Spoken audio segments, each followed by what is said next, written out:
मी ना तांदूळ 5-6 तास भिजत ठेवलेले आणि आता चांगले तांदूळ भिजलेत पण आपले। आता आपण ना ते मिक्सरला बारीक करून घेऊया। व्यवस्थित न जाड न म्हणजे असं बारीकही नाही आणि एकदम जाडसरही नाही, असं मिडल असं थोडंसं असं वाटून घ्यायचं आपल्याला ते। तर मी हे बघा ह्या पद्धतीने मी वाटून घेतलंय। आपण ना त्यात पाणी टाकून पातळ करून घेऊया। मिक्सरच्या भांड्यामध्ये पाणी टाकून त्यातलं सगळं काढून घेते आणि हे बघा आपण पातळ केलंय व्यवस्थित। आता मी मीठ टाकते त्यात, चवीनुसार आपण मीठ टाकूया त्यात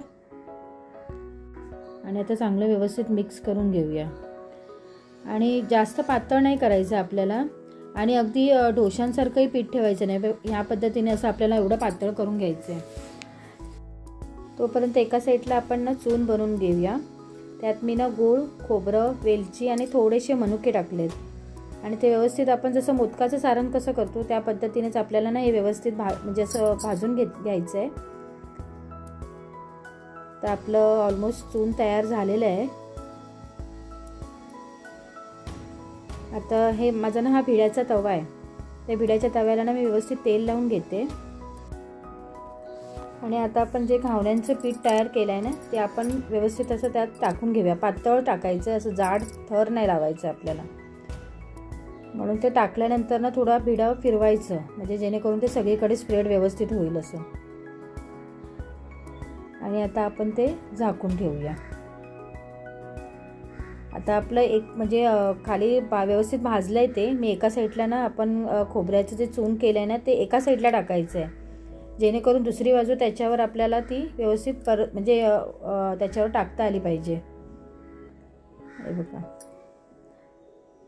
आणि जेवढं आपले तांदूळ जुने असतील ना तेवढे घावणे तुमचे व्यवस्थित उचलले जातात।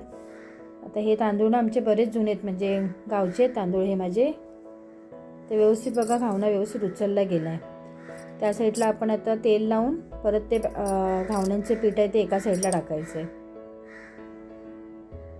आणि 1 सेकंदासाठी त्याच्यावर झाकण ठेवूया। आता त्या साईडला चून टाकेपर्यंत ना बाजूची साईड आहे ना व्यवस्थित भाजली जाते आणि मग ते उचलायला जास्त काही एफर्ट लागत नाही आपल्याला, व्यवस्थित ती बाजू उचलली जाते। त्यासाठी मी परत सांगते की तांदूळ जुने असले पाहिजे। व्यवस्थित चून पसरवून घेऊया सगळीकडे।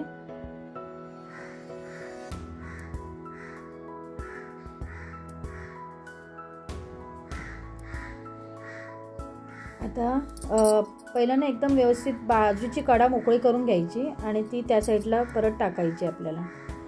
आता परत हीच प्रोसिजर आपल्याला ना 7 वेळा करायची आहे। आणि गूळ असल्यामुळे ना ते थोडंसं भिड्याला चिकटणारच आपलं, त्यामुळे अगदी काही जास्त घाबरायला नको आहे।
आता हे आपले ना लास्ट हे आहे, लास्ट करून घेऊया। 7 वेळा झालेत आपले करून।